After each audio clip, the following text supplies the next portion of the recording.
बहुत बहुत स्वागत है आप सभी मित्रों का मेरे YouTube चैनल पर। मैं सिद्धांत सहगल, वैदिक एंड केपी एस्ट्रोलॉजर। आज बात करेंगे सूर्य के राशि परिवर्तन की। ग्रहों के राजा कहलाते हैं सूर्य। सूर्य सत्ता का प्रतिनिधित्व करते हैं। सूर्य चिकित्सा का भी प्रतिनिधित्व करते हैं। जातक की कुंडली में सूर्य अच्छा हो तो जातक को चहुं और सफलता मिलती है अपनी जिंदगी में। तो ग्रहों के राजा सूर्य 14 जनवरी को अपने पुत्र शनि देव की राशि मकर में प्रविष्ट करेंगे और सूर्य के इस गोचर से देवताओं का दिन शुरू हो जाएगा और मल मास खत्म हो जाएगा। जैसा कि सभी ग्रहों के राशि परिवर्तन से सभी राशियों के जातक प्रभावित होते हैं, उसी प्रकार सूर्य के मकर राशि में गोचर से भी सभी राशियों के जातक प्रभावित होंगे।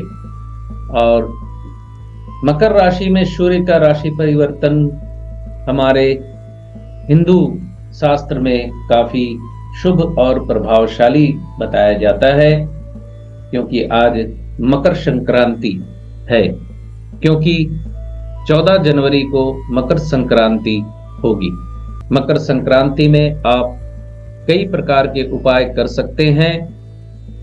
मकर संक्रांति के दिन किए हुए उपाय आपको दुगना लाभ देते हैं। तो चलिए हम आगे बढ़ते हैं और देखते हैं सबसे पहले मेष राशि के जातकों के लिए सूर्य देव का गोचर क्या फल देने वाला है। तो मेष राशि के जातकों के लिए पंचमे सूर्य होंगे दसम भाव में। दसम भाव में सूर्य का गोचर कार्य सिद्धि करवाता है। मेष राशि के जातकों के रुके हुए काम पूरे होंगे, सम्मान वृद्धि होगी, पद प्राप्ति होगी। गोचर की शुरुआत में प्रेम संबंधों में सफलता मिलेगी। गोचर के मध्य में परिवार में आनंद, खुशियां, तरक्की, माता के साथ अच्छे संबंध, प्रॉपर्टी से रिलेटेड कामों में लाभ और आपके लक्ष्य जिन्हें आप पूरा करना चाहते हैं वो पूरे होंगे। सरकारी कामों से आपको लाभ मिलेगा और सरकार से जुड़े लोग आपका सहयोग करेंगे। गोचर के अंत में धन लाभ, सेविंग्स में वृद्धि, पुराने रुके हुए काम पूरे होने का योग, छोटी यात्रा, नए काम की शुरुआत के योग बनते हैं। वृष राशि के जातकों के लिए चौथे भाव के स्वामी सूर्य नवम भाव में विचरण करेंगे। नवम भाव में सूर्य देव का विचरण विशेष लाभदायक नहीं होता, लेकिन भाग्य की सहायता आपको मिलेगी। छोटी यात्रा पे आप जा सकते हैं। वासस्थान में परिवर्तन हो सकता है, मतलब आपको नए मकान की प्राप्ति हो सकती है। सेल्स एंड मार्केटिंग के काम में आपको लाभ होगा। आईटी सेक्टर से जुड़े हुए लोग लाभवान रहेंगे तथा धार्मिक स्थल की यात्रा पर जाने का योग भी बनेगा। अच्छे गुरु की प्राप्ति होगी। गोचर के मध्य में नए योगा योगों से आपको लाभ और गोचर के आखिर में व्यवसाय में अग्रगति, धन लाभ, सेविंग्स में वृद्धि होने के योग बन रहे हैं। मिथुन राशि के मित्रों के लिए तृतीय सूर्य होंगे अष्टम भाव में। अष्टम भाव में सूर्य देव का विचरण पीड़ादायक होता है। तो मिथुन राशि के जातकों के लिए सूर्य देव का अष्टम भाव में गोचर आपके लिए विशेष लाभदायक नहीं है। वाहन आपको सावधानी से चलाना होगा। किसी भी प्रकार के नए काम की शुरुआत आपको इस वक्त नहीं करनी चाहिए, ना ही करे तो अच्छा है। रुपए पैसे के लेन देन के मामले में भी आपको सावधानी बरतनी पड़ेगी। अपमानजनक स्थितियों का सामना आपको करना पड़ सकता है। रिश्ते नातेदारों के साथ मनमुटाव के योग बन रहे हैं। कर्क राशि के जातकों के लिए द्वितीय सूर्य होंगे सप्तम भाव में। सप्तम भाव में सूर्य का विचरण आपको लाभ भी देता है और हानि भी देता है। विवाहित जीवन में परेशानी होगी। सप्तम भाव में सूर्य का विचरण आपके विवाहित जीवन को प्रभावित करता है। जन्म कुंडली में दशा अंतरदशा अगर अच्छी नहीं चल रही, पाप ग्रहों की चल रही है, तो आपका विवाहित जीवन सूर्य के इस गोचर के दौरान प्रभावित हो सकता है। गोचर की शुरुआत में धन लाभ, गोचर के मध्य में दाम्पत्य जीवन में थोड़ी अंडरस्टैंडिंग बढ़ेगी और गोचर के आखिर में लंबी दूरी की यात्रा, उच्च शिक्षा में लाभ, प्रेम संबंधों में सफलता, पार्टनरशिप के काम में लाभ, आपके जीवन साथी का स्वास्थ्य प्रभावित हो सकता है। सिंह राशि के मित्रों के लिए सूर्य देव प्रथम भाव के ही स्वामी होते हैं और इस वक्त छठे भाव में सूर्य देव का विचरण शत्रु नाश, रोगों से मुक्त, क्योंकि छठे भाव का सूर्य शत्रुहंता होता है। शत्रु इस वक्त परास्त होंगे। नौकरी मिलने के योग बन रहे हैं। धन लाभ होगा, आर्थिक वृद्धि होगी।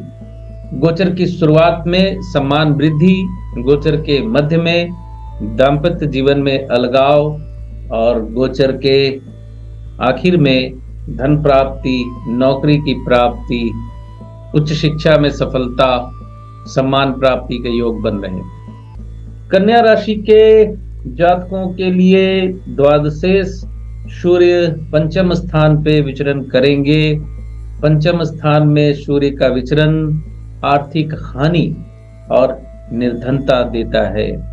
संतान के साथ मनमुटाव, प्रेम संबंधों में समस्या, गोचर की शुरुआत में खर्च की अधिकता, गोचर के मध्य में प्रेम संबंधों में सफलता मिलने के योग बनते हैं। स्वास्थ्य लाभ भी होगा और गोचर के अंत में पद प्राप्ति, उच्च शिक्षा में सफलता, धार्मिक क्रियाकलाप में वृद्धि। तुला राशि के मित्रों के लिए एकादशेश सूर्य होंगे चतुर्थ भाव में। चतुर्थ भाव में सूर्य देव का विचरण आपके पारिवारिक जीवन में परेशानियां खड़ा करता है। मानसिक तनाव में वृद्धि होने के योग बन रहे हैं। भौतिक सुखों में कुछ कमी महसूस होगी आपको। कर्म स्थान पे आपके ऊपर काम का दबाव बढ़ सकता है। गोचर की शुरुआत में सफलता, इच्छा पूर्ति, गोचर के मध्य में सरकारी कामों से लाभ, पिता के साथ अच्छे संबंध, पद प्राप्ति और गोचर के अंत में भाग्य की सहायता और भाग्यवश धन की प्राप्ति के योग बनते हैं। वृश्चिक राशि के मित्रों के लिए दशमेश सूर्य होंगे तीसरे भाव में। धन लाभ, आर्थिक लाभ के योग बनते हैं। आईटी सेक्टर से जुड़े हुए लोगों को लाभ होगा। कम्युनिकेशन के कामों से लाभ होगा। साहस की वृद्धि होगी और आप अपने साहस के द्वारा, बाहुबल के द्वारा अपने रुके हुए काम पूरे करने में कामयाब होंगे। पिता का सहयोग मिलेगा। गोचर की शुरुआत में पद प्राप्ति, नए योगा योग, छोटी यात्रा, गोचर के मध्य में लंबी दूरी की यात्रा, धार्मिक यात्रा और गोचर के अंत में परेशानियों का सामना थोड़ा करना पड़ सकता है। वाहन सावधानी से चलाएं। सरकारी नौकरी के लिए जो इस वक्त परीक्षा दे रहे हैं, कोशिश कर रहे हैं, उनको कोई अच्छा समाचार मिल सकता है। धनु राशि के मित्रों के लिए नवमेश सूर्य होंगे दूसरे भाव में। दूसरे भाव में सूर्य का विचरण विशेष अच्छा नहीं होता। रिश्ते नातेदारों के साथ मनमुटाव, आपकी वाणी इस वक्त कर्कश हो सकती है। फिजूल खर्ची से बचें। उच्च शिक्षा के लिए ये गोचर हालांकि अच्छा है, लेकिन गोचर का मध्य आपके लिए काफी परेशानी वाला रहने वाला है। किसी भी प्रकार की नई इन्वेस्टमेंट से आप बचें। परिवार में कलह हो सकती है। गोचर के अंत में स्वास्थ्य संबंधी समस्या, दाम्पत्य जीवन में तनाव के योग बनते हैं। मकर राशि के मित्रों के लिए सूर्य देव अष्टम भाव के स्वामी हैं, जो राशि में ही होंगे, यानी प्रथम भाव में होंगे। प्रथम भाव में सूर्य का विचरण आपके दाम्पत्य जीवन को प्रभावित करता है। अपने क्रोध पे नियंत्रण रखें। दाम्पत्य जीवन में हो रहे उतार चढ़ाव को संभालने की कोशिश करें। गोचर की शुरुआत आपके लिए अच्छी नहीं है। गोचर के मध्य में दाम्पत्य जीवन में जो मतभेद उभरे होंगे, उन्हें आप मिटा पाने में कामयाब होंगे, यानी आपसी समझदारी में वृद्धि होगी। किसी भी काम को करने में आपको देर हो सकती है, कामों में डिले होगा। गोचर के अंत में स्वास्थ्य लाभ और स्वास्थ्य संबंधी समस्या दोनों सता सकती है। प्रॉपर्टी डीलिंग के काम से जुड़े हुए हैं तो लाभजनक स्थिति आपके लिए बन सकती है। कुंभ राशि के मित्रों के लिए सूर्य देव सप्तमेश होते हैं और सप्तमेश सूर्य द्वादश भाव में विचरण करेंगे। द्वादश भाव में सूर्य देव का विचरण कष्ट में वृद्धि और धन हानि का योग बनाते हैं। विवाहित जीवन आपका प्रभावित हो सकता है इस गोचर के दौरान। गोचर की शुरुआत में भी और गोचर के मध्य में भी अपने स्वास्थ्य का ध्यान रखना बहुत जरूरी होगा। यात्रा में जा रहे हैं तो अपने सामान का ध्यान रखें। परेशानी वाला समय है, फिजूल खर्ची से बचें। नींद की कमी सता सकती है और बेडरूम प्लेजर की कमी सता सकती है, यानी विवाहित जीवन आपका काफी परेशानी वाला हो सकता है।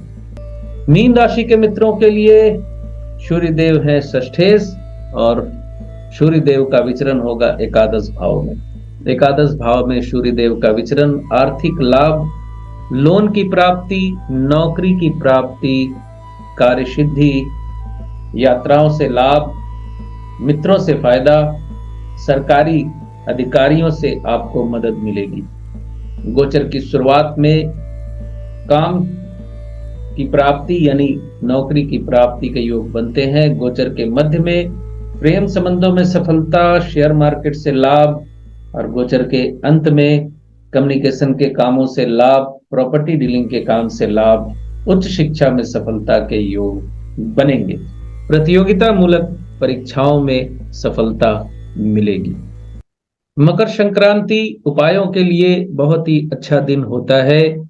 आज के दिन स्नान का बड़ा महत्व है, तो आप अपने आसपास जहां गंगा जी उपलब्ध है तो आपके लिए अच्छी बात है। अगर गंगा जी उपलब्ध नहीं है तो कहीं भी आप स्नान कर सकते हैं दिन की शुरुआत में।